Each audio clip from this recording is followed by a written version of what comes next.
Couldn't God have made beings that didn't sin, that didn't destroy each other? My answer may shock you. Of course he could. Of course he could.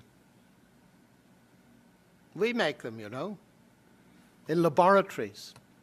We call them robots. Of course you can make beings that are non-moral. But now I have a wife, and I've been married to the same one for 44 years, which isn't bad, is it? Now you imagine if I had a robotic wife,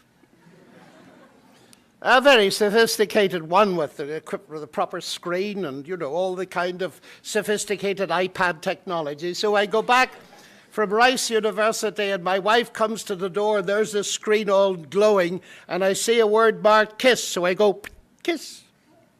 And I get a beautiful robotic kiss. Well, why are you laughing? But you say, would that be a real kiss? Well, they're making robots that are very similar to human beings these days. But you know that it wouldn't be real because there's no choice in the matter. She's programmed to do what she does. Now let me explain it carefully. Of course God could make a universe with creatures in it that in that sense cannot sin. There are loads of them, animals. When the lion eats your head off at the zoo because you put it between the bars, we don't put him in the High Court.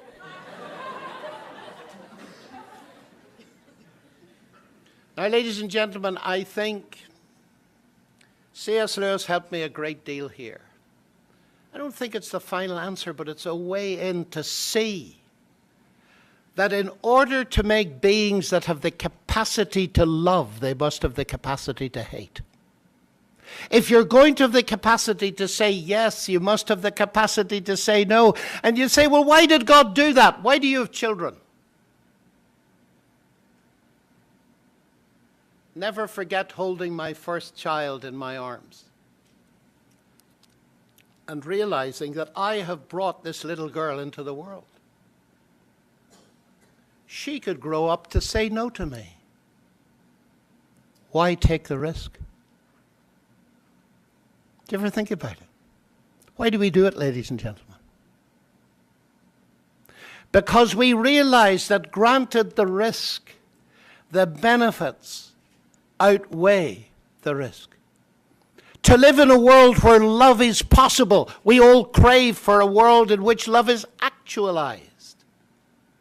And you hope one day, maybe you've already got there, you students at Rice, that you'll meet somebody and fall in love with them, and they'll fall in love with you, and they'll value you, and they'll choose you.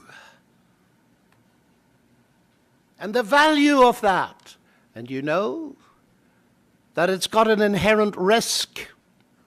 God took a risk to make a universe with people in it, made in his image, capable of choosing, capable of saying yes to God, and equally capable of saying no. Moral beings.